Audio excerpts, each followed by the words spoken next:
Good evening. Welcome to this edition of Northeast Diary. Here we bring you the latest developments from India's unexplored Northeast region. In this episode, we will talk about the Kachari Ruins or the Masa Kachari Ruins located at Dimapur in Nagaland. We will also learn how two young entrepreneurs from Assam's Jorhat district are setting an example to other youth by producing indigenous eggs under the brand name of Bahubali eggs.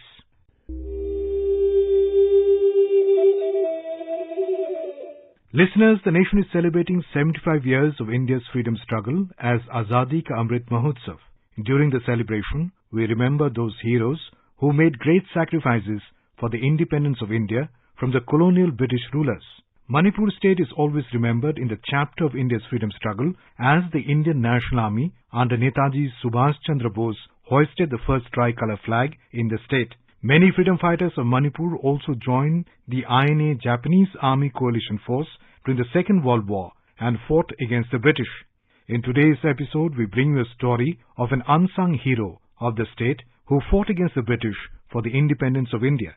Let's hear more from our Imphal correspondent, J.J. Thokcham. Manipur is a tiny and less populated state in the country, yet the people of the state have an indomitable spirit of freedom. The people of Manipur took a major role during the Second World War when Netaji Subhash Chandra Bose led INA in collaboration with the Japanese army advanced to the state and fought with the then colonial British. When Colonel Shaukat Ali Malik of Intelligent Bahadur Group captured Moirang and hoisted the tricolour flag there as part of INA's Imphal campaign, many Manipuris joined the INA Japanese Army Group. Their ambition was to help the combined force and make India free from the British.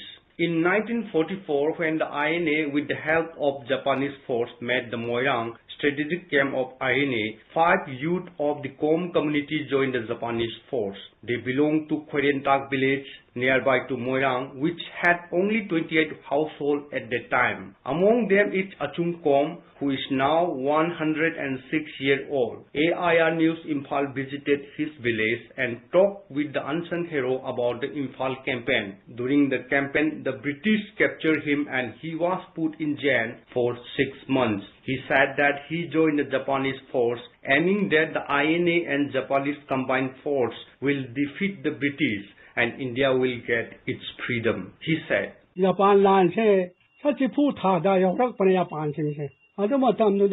combined forces of the INA and the Japanese army invaded Manipur in the month of April. At that time, I was herding the cattle at Wanthok village and I met the Japanese force.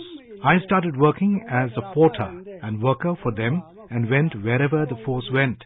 They did not give guns to me. I was with them till the last battle fought at Limaton Hill and saw British aircrafts bombing us. After that, we, the freedom fighters, went underground to avoid arrest by the British. But I was captured on charge of cooperating with the Japanese in the war and put in jail. On the occasion of Azadi Ka Amrit Mahotsav, the country salutes all those unsung heroes for their sacrifice. This is J.J. Thokcham from Imphal for AIR News, Northeast Diary. Yoksom in West Sikkim is among the few destinations in Sikkim offering the visitors a bouquet of history, natural beauty, as well as religious and cultural traditions. More from a Sikkim correspondent. Yoksom, a small town in Gizing subdivision of West Sikkim district, is known for its historical background, natural reserves, trekking trails, old monasteries and biosphere reserves. It was the first capital of Sikkim established in 1642 by the first Chogyal king Phuntsok Nangwel. Yoksom, literally meaning the meeting place of 3 lamas, is where the first Chogyal was crowned in 1642. With a high Buddhist population, Yoksom is home to numerous monasteries. Chogyal Phuntsok Namgyal established Sikkim's first monastery at Yoksom, Dukti Monastery in 1702, which is part of the Buddhist pilgrimage circuit. Moreover, Yoksom is also the gateway to the Kanchenjunga Biosphere Reserve, the base for several fascinating treks. A resident of Yoksom, Pasang Chiring Bhutia, speaks about the significance of Yoksam. युग का मतलब है लामा, शाम का मतलब है 3, क्योंकि योक्सम में 3 लामा आया था तिब्बत से, और प्रथम लामा का नाम था जवाहर खातून चिम्बू, और दूसरे लामा का नाम था ngada सेम्बा चिम्बू, और तीसरे लामा का नाम था कतुरुद्दीन चिम्बू। और उन तीनों लामा ने योक्सम में हमारा पहले राजा चोगेल फिंसो नामग्याल को कोरोनेशन किया है। और योक्सम में सबसे पहले डुब्डी मोनास्ट्री, जैसे प्रथम लामा का वो रहते थे, उस जगह का नाम को ओल्डेस्ट मोनास्ट्री डुब्डी गुम्पा कहते हैं, और दूसरे लामा रहने की जगह को ngada गुम्पा कहते हैं, और वो अभी भी है। और तीसरे लामा का गुम्पा है कतो गुम्पा, और तीसरे लामा के नाम में एक लेक है, लेक कतोक लेक है, वो भी आप देख सकते हैं। और योक्सम से आप ट्रैकिंग भी जा सकते हैं कंचनजंगा के लिए। और योक्सम में इंटरनेशनल टूरिस्ट भी बहुत आते हैं। योक्सम सिक्किम का फर्स्ट कैपिटल है। Distinct celebration of traditional festivals and the rhododendron and snow line trail of Kanchenjunga National Park and the old monasteries make the hamlet a great draw for the tourists and local residents all year. With Saikat Sarkar, this is Baija Sharma for Northeast Diary from Sikkim.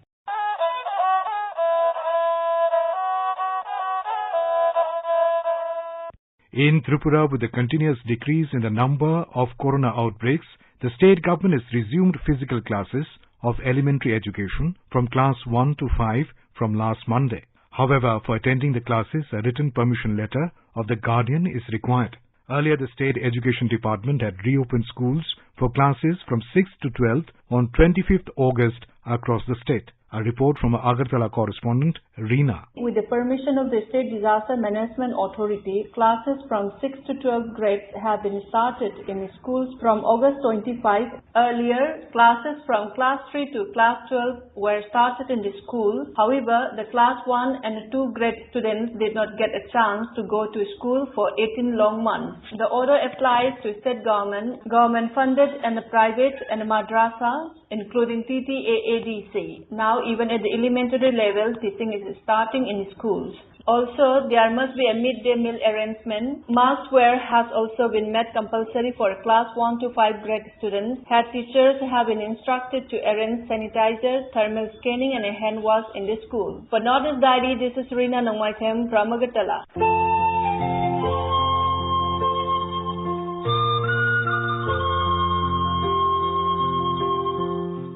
The celebrations of Azadi Ka Amrit Mahotsav have been held with a variety of programs and events in all states and union territories.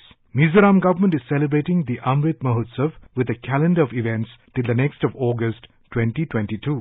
To get more details, let's go to our correspondent from Aizawl. In Mizoram, the State Art and Culture Department and Information and Public Relations Department have been organizing several events to celebrate Azadi Ka Amrit Mahotsav. IPR department organized a week-long exhibition. Talking to AIR News, the director of IMPR department, Mrs. Lalyan Pui, said that, as director of IMPR, I have been taking initiative to commemorate this Azadi Ka Amrit Mahotsav, like photo exhibition. The exhibition is focused on the freedom fighters like Mahatma Gandhi, Netaji Subhash Chandra Bose and Sardar Vallabhbhai Patel. A good number of photos have been displayed, and we have been inviting the public, especially the school children and the students of various institutions, to visit this photo exhibition. At the same time, we have been organizing a film competition on the Mizo freedom fighter,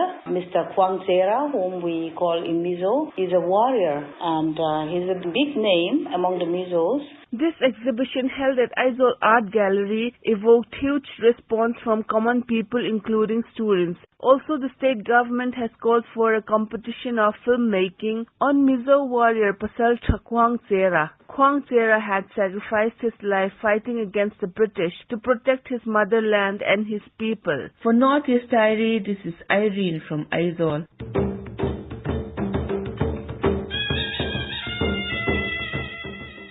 Along with the rest of the nation, the state of Meghalaya acknowledged the tireless efforts of the teaching community recently on the occasion of Teachers' Day. With the onset of the corona pandemic, teaching and learning methods have drastically evolved, but it has also brought a range of experiences amongst the teachers across the state. More on this from a Shillong correspondent, Rustam.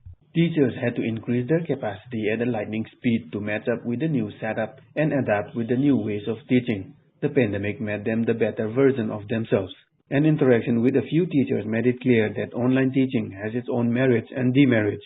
Chandan Das, a teacher of Sunrise Academy, Shillong, shares. I firmly believe every adversity is a challenge.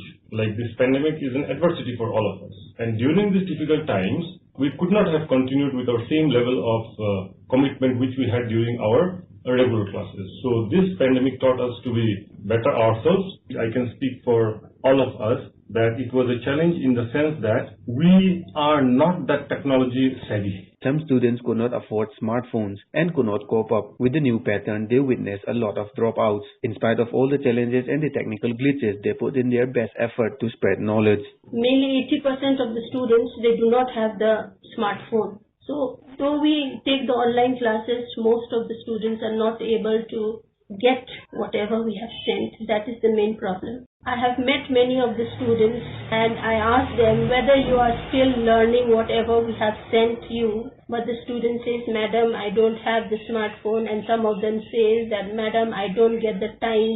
Some of them were working at that time, because you know that the economic problems which the family faced during the pandemic was really something very difficult for them, no? This is Rustam for Nordizari from AIR News, Shillong.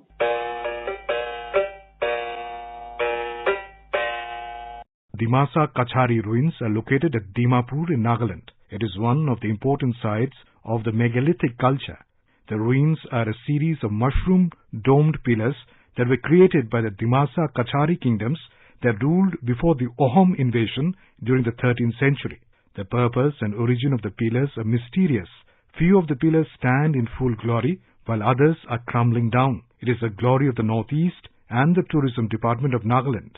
A report from a Kohima correspondent, Asuno. The Kachari Ruins are scattered widely within the premises located at Dimapur, and the greenery around is all owing to the overgrown tall grasses and weeds. The government has taken a stand to protect the ruins from local vandalism by installing iron railings. One would not witness any mammoth structure, but the stone ruins are only of singular type. Their shapes are similar, tall and stout standing stones. They look very much like lingas but are meticulously sculpted with beautiful design. With an aerial view, one can imagine them to be like chess pieces. The biggest one is a massive monolith standing about 22 feet tall. Although with times these designs have lost their original accuracy, but it still reflects the indigenous Aryan elements. The commonest motifs are those of lotus and flowers, but one can also see animal design like deer, elephant or cow. One of the noticeable motifs is a man raising his arm to the sky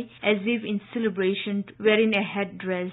One will also see tassel motifs as they appear at the repetitive falls. These ruins are definitely worth a visit and would allure any art and history lover. For Northeast Diary, this is Asanyo from Kohima.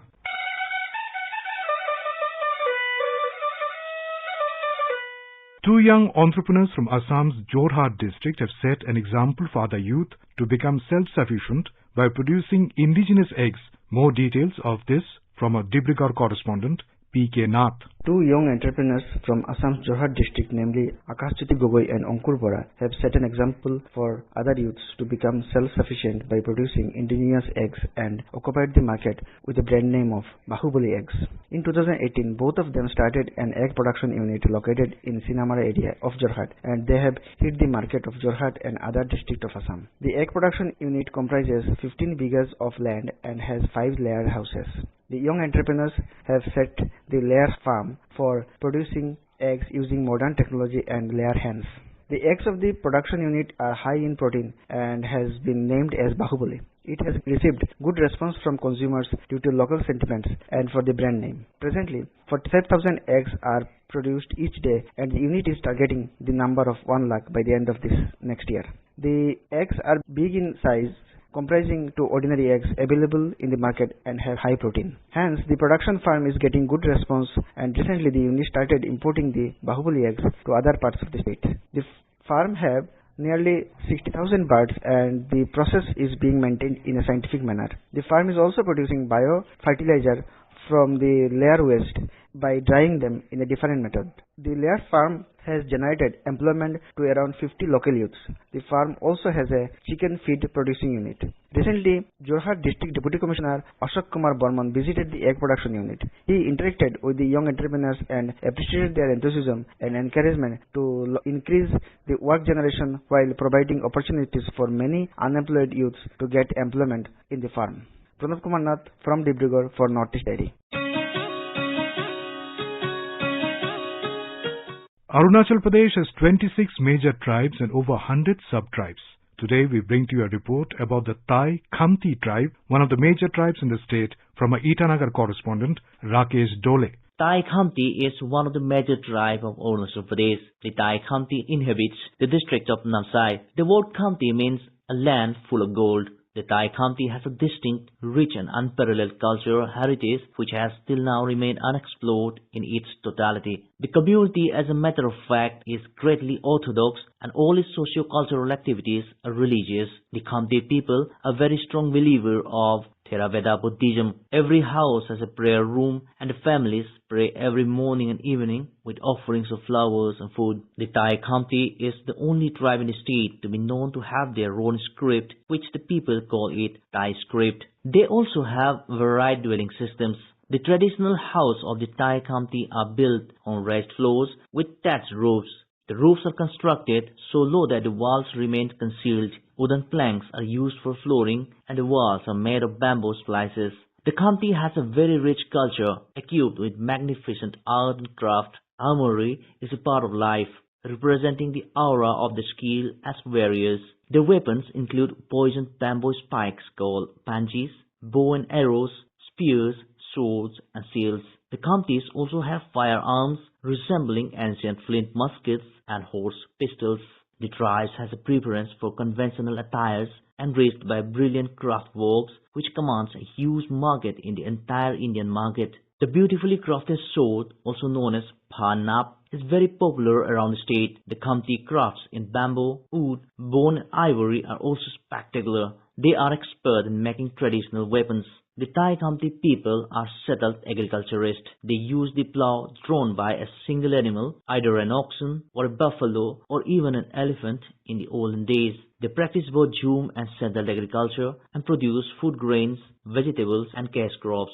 Among food grains, coarse variety of rice, maize, millet and cotton are important products of jhum cultivations. By and large, the Khamti culture is deeply rooted in the historical and religious tradition of Thai people and has a profound influence on the way of the royal society. This society is divided into classes, each signifying a distinct status in the social hierarchy. The chief occupies the highest positions, followed by the priest, who wield considerable influence over all ranks.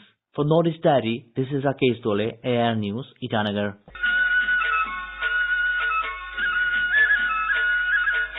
In our Personality of the Week section, today we bring to you an interview with Roshni Aparanji Korati, Director, Samagra Siksha Assam and Secretary Elementary Education, who has been interviewed by Manas Pratim Sharma. Madam Korati, welcome to this episode of Northeast Daily. What is the idea behind appointing boxer won recently medal in Tokyo, Lavlina Borgohain, as the brand ambassador of Samagra Siksha Assam? Lavlina Borgohain is the first Olympian to get a bronze medal from Assam. And since Samagra Siksha Assam is about the holistic development of children, so we are into education, we implement the Samagra Siksha Abhiyan in Assam, and so we wanted a brand ambassador who can resonate with the children, with the teachers and with all the stakeholders in the education process.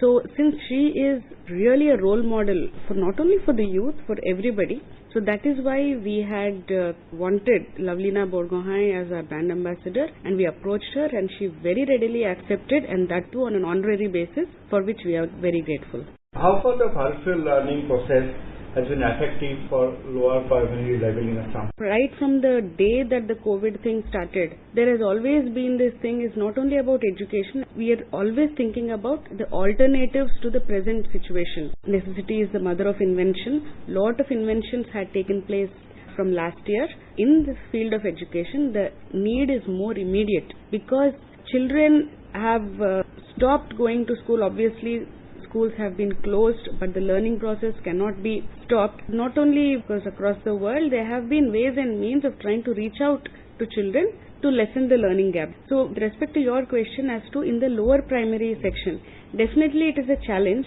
in a way for Samagra Shiksha or for any government setup. But looking into the online aspect of teaching for lower primary children, it is very engaging for the young minds.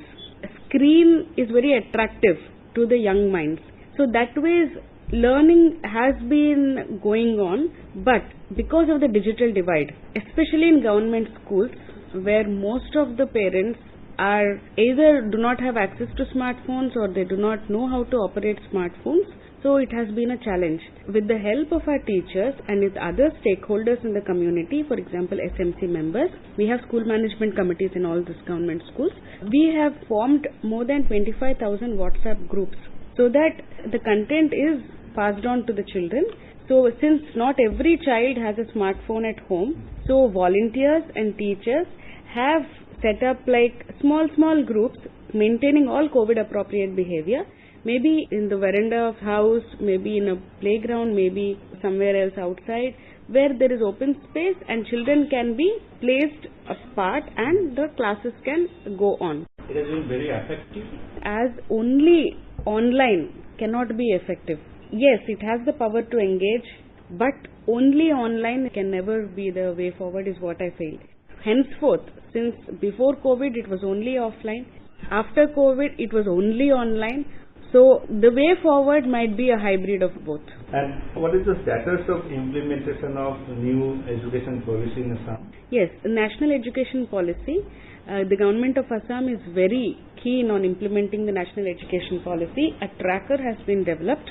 So we have 298 tasks to be completed. The government of Assam is following up. Samagra Shiksha Assam has a very important role to play in the implementation of NEP. And so the government of Assam has planned it in a phased manner. Say for example, teacher training is a very important component. The foundational literacy and numeracy is a very important component. And there are a lot of major policy decisions which need to be taken. And government has notified a lot of notifications on NEP for implementation of NEP. So we are on the job, and of course there is a restructuring in the 5+3+3+4 design which the NEP says we should be doing it, so that it cannot be done immediately for obvious reasons. So the government is going in a phased manner, and the government is committed to implementing the NEP. What is your planning to introduce professional courses in starting from school level? Professional means vocational courses. Already we are implementing vocational trades. We have 9 trades starting from class 9 to 12. So in 495 schools in Assam, the vocational trade is being implemented, and from this year onwards, another 213 schools will be added for vocational education. So we have different rates. IT, ITES, so that is from the retail sector, then agriculture, which includes veterinary. Like that we have a lot of trades. After they complete this, they have to go for a job in which they are trained. Because it's not that after class 12 they immediately go for a job, but we should also give them equal opportunity for pursuing the same vocational trade which they have taken in school in a higher educational institutions. But you're planning to make the learning process more interesting. Because of COVID, we could develop a lot of audio-visual content. We provide infrastructure in schools, we provide everything, but a teacher is the heart of a school, a heart of a subject. So teacher training, teacher education is very important. From now onwards, we can go with a hybrid of offline and online training. And the Government of India and the Government of Assam are very keen on developing the ICT part of schools. Smart classrooms, virtual labs. So though we need to look at the basic infrastructure of schools is improving. Along with that, this digital initiatives are also going forward. So a mix of offline and online teaching would be very helpful for the children, because children are not like how we are as children. Nowadays they have evolved a lot. It happens with generation to generation. So we will have to match up with them. And of course, reading as a habit has come down drastically because of all the digital gadgets. It's impossible to find a person without a phone in his or her hand. So that is why we are committed to develop the reading habit again rejuvenate it. So we are going for a process of starting digital libraries. In primary schools, we have reading corners. In secondary schools, there's plans to set up library in each and every school. Similarly, digital libraries. That way, the reading habit will also increase because reading obviously has a lot of benefits. Finally, one of the success story of your department is Gunotsav. Honorable Chief Minister has given a direction that Gunotsav has to be celebrated in February 2022. It requires 4-5 months of preparation.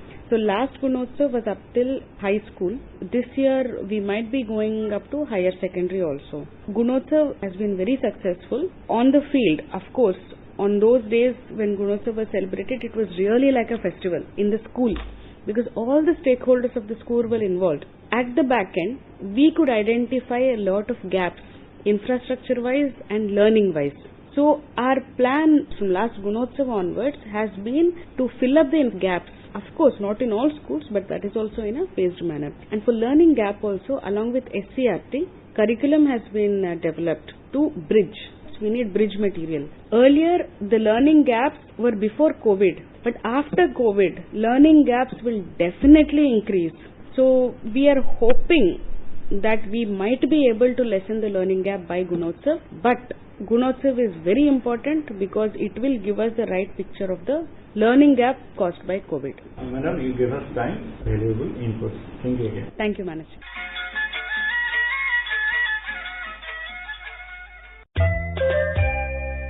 And now let us endeavour to know more about the special places that are nestled in the cozy corners of India's northeast. Today we are heading to the Assamese city named Kareem Ganj. Our correspondent tells us more. Kareem Ganj is a city in the Kareem Ganj district of the Indian state of Assam. It is the administrative headquarters of the district. Located by the river of Kushiara, Kareem Ganj is one of the beautiful old cities of the Barak Valley. The river Kushiara and Langai were connected through the Notikhal Canal flowing through the city of Kareem Ganj. Absence of proper maintenance of the canal has caused much decay in its beauty, yet Kareem Ganj remains as a city of lakes. The city is famous as an international border with Bangladesh. Jaki Ganj Upazila, a sub-district of Bangladesh, is located on the other side of river Kushiara. Once upon a time, Kareem Ganj and Jaki Ganj both were part of the undivided district of Sylhet, which was again annexed to Assam during 1874 to 1947, except for a few years of the first decade of last century when Assam was a part of the British province of East Bengal and Assam after the 1905 partition of Bengal. In 1947, Sylhet was divided between India and Pakistan, and Kareem Ganj became part of Kachar, while the other side of river Kushiara, including Jaki Ganj, became part of East Pakistan. Later, East Pakistan became Bangladesh in 1971 and Kareem Ganj started flourishing for its international trade. In 1983, Kareem Ganj city was declared a district headquarters of the newly formed district of Kareem Ganj at that time. You can just take a small dinghy boat or a bigger one as you wish to cross the river of Kushiara for reaching Jaki Ganj after finishing the formalities of passport and visa checking at the Kareem Ganj border checkpost, located by the riverside protected by the border security port. Sylhet is only 45 minutes far from Jaki Ganj by a shared taxi. There is another international border at Sutarkandi located only 14 kilometers from the Kareem Ganj city. Surrounded by the rivers of Kushiara and Langai, Kareem Ganj is famous for fishes, particularly hilsa. Also the famous Dhakai Jamdani saris are available in Kareem Ganj, which attracts lots of tourists to the place. Kareem Ganj is also famous for the 1857 sepoy mutiny at the battlegrounds of Malegarh Latu, where 26 brave Indians were martyred fighting the British colonizers of the East India Company. The old steamer Ghata road by the side of the river Kushiara provides an amazing experience for a walkthrough by any visitor. This is Sarabjit Kaur with Shashwati Bhattacharjee from Silchar, Assam.